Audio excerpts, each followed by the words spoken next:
তুমি আমাকে ছেড়ে চলে গেছো, আমি কিন্তু তোমাকে ছাড়িনি। শারীরিকভাবে না হোক, অন্তত মানসিকভাবে তো তোমাকে ধরে রেখেছি, রাখিনি? থিয়েটার কিন্তু আমি ছাড়িনি। থিয়েটার আমার রক্তের ভিতরে, আমার রক্তের কণিকায় থিয়েটার থিয়েটার থিয়েটার।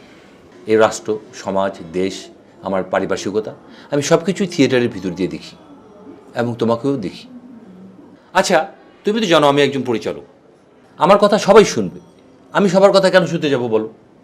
আচ্ছা, এই নিয়ে প্রতিদিন কত রাত্রি তোমার সাথে আমার ঝগড়া হয়েছে, হয়নি? আমি আমি মাঝরাতে বাসা থেকে বের হয়ে যাইনি, তারপরও আবার আসছি। কেন এসেছি? তোমাকে ভালোবাসি বলেই তো, নাকি? আমি আজও তোমাকে ভালোবাসি, বিশ্বাস করো। আমি তোমার এই গা ছুঁয়ে প্রতিজ্ঞা করছি, আমি এখনও তোমাকে ভালোবাসি এবং থিয়েটারের মতো ভালোবাসি। তুমি যত দূরেই থাকো না কেন, তুমি কিন্তু আমার কাছেই আছো। এই যে তোমার সাথে কথা বলছি না? ওমা, কাছো কেন? তুমি আমার মতো কেঁদো না, আমার মতো কাঁদলে আমি আমি আরও ভেঙে যাব। তুমি তো জানোই আমার আর কেউ নেই, তুমি ছাড়া আমার কেউ আছে, তুমি জানো। প্রতিদিন তোমার সাথে আমি কথা বলি না? বলো, কাঁদে না? লক্ষ্মী মেয়ে কাঁদে না?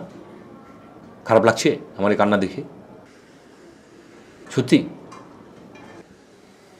কেঁদো না তুমি আর। হ্যাঁ, তুমি কাঁদলে আমি একদম ভেঙে যাব, আমি আর কোনো কাজই করতে পারবো না।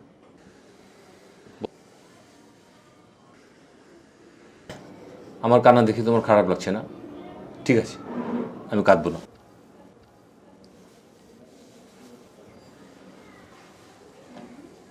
হলো তো? তুমি কিন্তু কেঁদো না।